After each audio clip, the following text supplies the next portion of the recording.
سورہ یاسین آیت نمبر 45۔ اعوذ باللہ من الشیطان الرجیم، بسم اللہ الرحمن الرحیم۔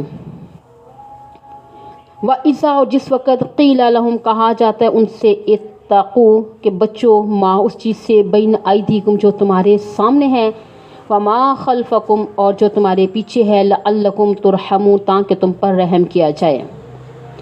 اللہ تعالیٰ فرماتے ہیں کہ مشرک لوگ اپنی گمراہی کی وجہ سے ضد پہ اڑے ہوئے ہیں اور اپنے گناہوں کے انجام کا کوئی فکر نہیں ہے۔ وَإِذَا قِيلَ لَهُمْ، اور جس وقت ان سے کہا جاتا ہے کہ بچو تم اس چیز سے جو تمہارے آگے ہے اور جو تمہارے پیچھے ہے، تاکہ تم پر رحم کیا جائے۔ ما بین ایدیکم وما خلفکم سے مراد یہ ہے کہ بعض حضرات فرماتے ہیں کہ یہاں ما بمانا من ہے، تو مطلب یہ ہوگا کہ ڈرو تم اس ذات سے جو تمہارے آگے بھی ہے اور پیچھے بھی ہے۔ یہ جملہ شرط ہے اور جزا اس کی مخصوف ہے۔ یہ اعراض کرتے ہیں۔ دوسری تفسیر یہ ہے، آگے سے مراد دنیا کی زندگی ہے اور پیچھے سے مراد آخرت کی زندگی ہے۔ تیسری تفسیر یہ ہے کہ آگے سے مراد آگے جو زمین ہے اور آسمان ہے، پیچھے جو زمین ہے جس پہ چل کر آئے ہو، اور پیچھے جو آسمان ہے، اللہ تعالیٰ چاہے تو زمین میں دنسا دے اور اوپر آسمان کے ٹکڑے گرا دے، مگر یہ اعراض کرتے ہیں۔ اللہ تعالیٰ نے حضرت صلی اللہ علیہ وسلم کی رسالت پر بڑی نشانیاں عطا فرمائی، مگر انہوں نے اعراض ہی کیا تھا۔ حدیث پاک میں آتا ہے کہ حضرت صلی اللہ علیہ وآلہ وسلم مدینہ طیبہ کے ایک باغ میں تشریف فرما تھے۔ ایک شخص آ کر کہنے لگا کہ میں نے سنا کہ آپ فرماتے ہیں کہ میں اللہ تعالیٰ کا نبی ہوں، اس پر آپ کے پاس کوئی نشانی ہے؟ تو آپ صلی اللہ علیہ وآلہ وسلم نے فرمایا کہ میں صرف کہتا نہیں بلکہ اللہ تعالیٰ کا پیغمبر ہوں، سچا پیغمبر ہوں۔ دیکھیے سامنے کھجور کا درخت ہے، اگر میں اس کے خوشے کی طرف اشارہ کروں تو نیچے میرے پاس آ جا تو پھر تو مان جائے گا۔ اس نے کہا کہ کیوں نہیں مانوں گا؟ تو حضرت صلی اللہ علیہ وآلہ وسلم نے اس کو اشارہ کیا تو وہ خوشہ اتر کر آپ کی گود مبارک میں آ گیا۔ پھر آپ نے فرمایا کہ دیکھ یہ کھجور میری نہیں ہے، اب یہ خوشہ واپس جا کے جڑ جائے۔ اس نے کہا پھر تو نور علی نور ہے۔ آپ نے اشارہ کیا، وہ خوشہ اپنی جگہ پر جا کے جڑ گیا۔ یعنی توڑنا تو آسان ہوتا ہے، جوڑنا مشکل ہوتا ہے۔ اس سے بڑا معجزہ اور کیا ہو سکتا ہے کہ 14ویں رات کا چاند آپ صلی اللہ علیہ وآلہ وسلم کے ہاتھ کے اشارے سے 2 ٹکڑے ہوا۔ سب نے آنکھوں سے دیکھا۔ وَكَذَّبُوا وَاتَّبَعُوا أَهْوَاءَهُمْ، سورہ قمر، جھٹلایا انہوں نے اور پیروی کی انہوں نے اپنی خواہشات کی، کہ بندہ جب ضد پر آتا ہے پھر بات کسی کی بھی مانتا نہیں۔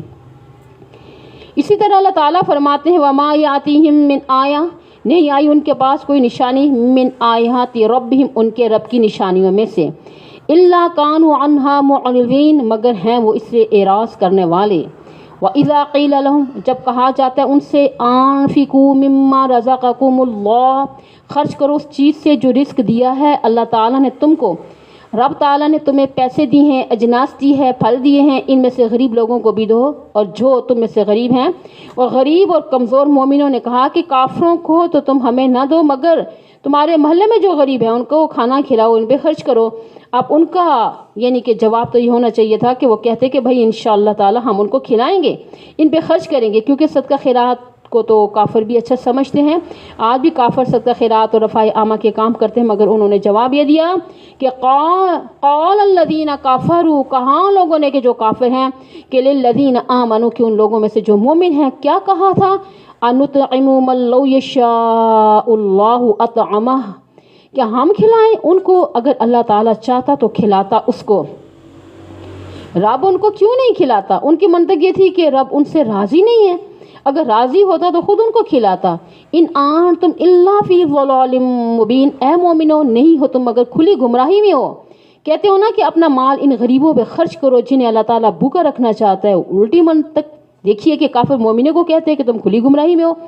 دنیا میں یہ سلسلہ چلا آ رہا ہے اور سچے کو جھوٹا کہا جاتا ہے، جھوٹے کو سچا کہا گیا ہے، حق کو باطل اور باطل کو حق کہا گیا ہے۔ مکے کے مشرک بڑے زوردار الفاظ میں اپنے آپ کو ابراہیمی کہتے تھے، ہم ابراہیم کی نسل سے ہیں اور ان کے عقیدے پر ہیں، اور حضرت صلی اللہ علیہ وسلم کو صابی کہتے تھے۔ صابی کا معنی ایک دین کو چھوڑ کے دوسرا دین اپنانے والا۔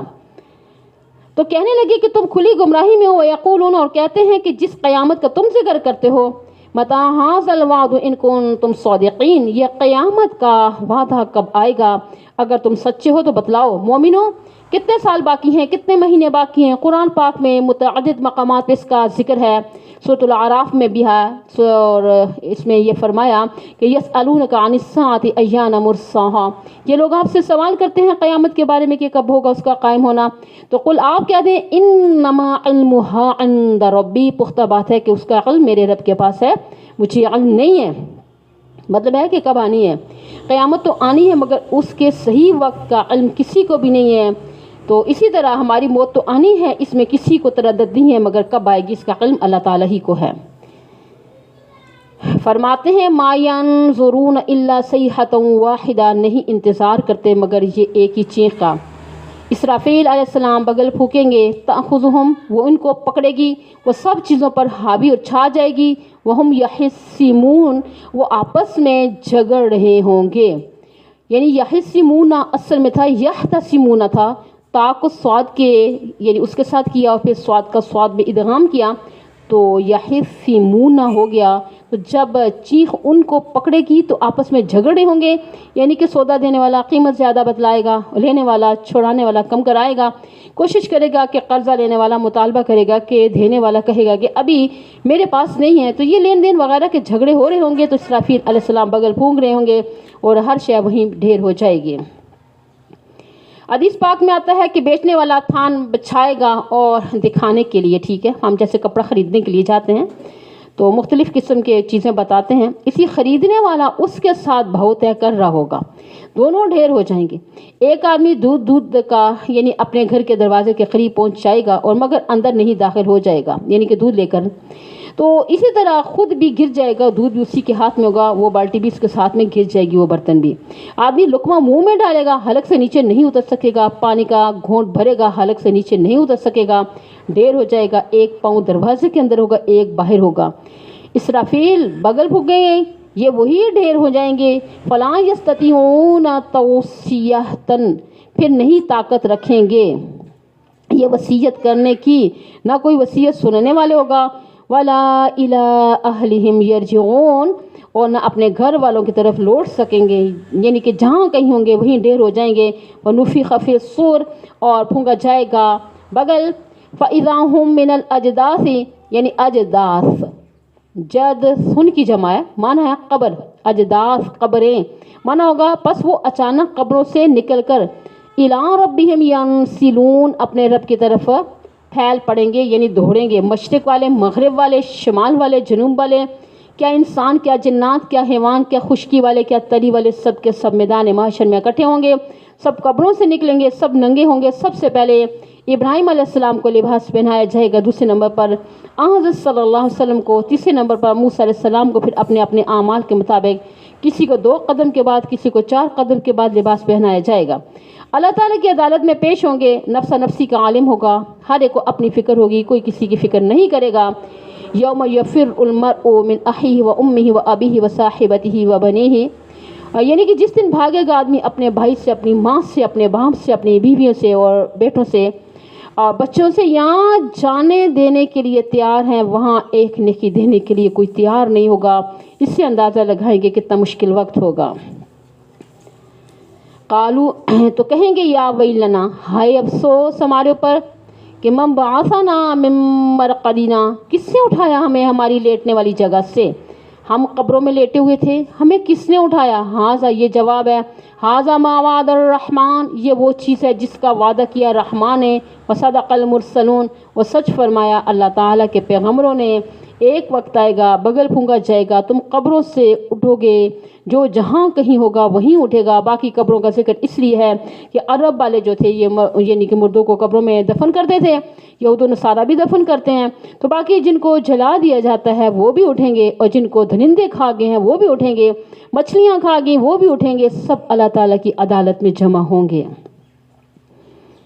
جی ہاں، بخاری شریف میں ایک آدمی کا ذکر آتا ہے کہ ایک آدمی نے اپنے بیٹوں کو وصیت کی کہ جب میں مر جاؤں تو مجھے جلا کر پیس دینا، اور پھر کچھ راکھ سمندر میں پھینک دینا اور کچھ ہوا میں اڑا دینا، اور بیٹوں نے ایسا ہی کیا۔ اللہ تعالیٰ نے ہوا کو حکم دیا ہے کہ اس کا ایک ذرہ نہ ضائع ہو، اور سمندر کو حکم دیا کہ اس کا ایک ذرہ نہ ضائع ہو۔ اللہ تعالیٰ نے اپنی قدرت کاملہ سے اسے اچھا بھلا بندہ بنا کے کھڑا کر دیا، فرمایا اے بندے، تو نے یہ حرکت کیوں کی ہے؟ اس نے کہا پروردگار تیرے ڈر کی وجہ سے میرے پاس نیکی کوئی نہیں تھی، مجھے شرم آئی کہ میں اس حالت پہ رب کے سامنے کس طرح پیش ہوں، میں نے انسانوں والا کام تو کوئی کیا ہی نہیں ہے، تیرے ڈر کی وجہ سے ایسے کیا۔ تو اللہ تعالیٰ نے اسے معاف کر دیا۔ تو رب تعالیٰ کے لیے کوئی مشکل نہیں ہے۔ یہ ہماری اور آپ کی منطق ہے کہ جس کو جلا دیا جائے گا وہ کیسے زندہ ہوگا، یعنی کہ یہ لوگ کہتے ہیں جیسے یعنی کہ جس کو درندے یا مچھلیاں کھا گئے وہ کیسے زندہ ہوگا۔ خدا کے ہاں ان چیزوں کی کوئی حیثیت نہیں ہے اور نہ اس کے لیے کوئی کام مشکل ہے۔ اب یہ اس طرح کوئی نہیں کر سکتا کہ آدمی اللہ تعالیٰ سے ڈرے اور اس طرح کی حرکت کرے کہ مجھے جلا دے، ایسی وصیت اب نہیں ہے، وہ اس وقت کی بات تھی۔ تو اس نے اس کے اللہ تعالیٰ دلوں کے رازوں کو جاننے والا ہے نا، اللہ تعالیٰ کو پتہ تھا اس نے ڈر کی وجہ سے کہ ابھی بھی اگر کوئی ڈر کی وجہ سے بھی کہہ دے تو یوں یہ ناممکن کام ہے۔ بہرحال بخشنے والی ذات اللہ تعالیٰ ہی کی ہے، تو یعنی کہ اس کو دلیل نہیں بنانی چاہیے نا۔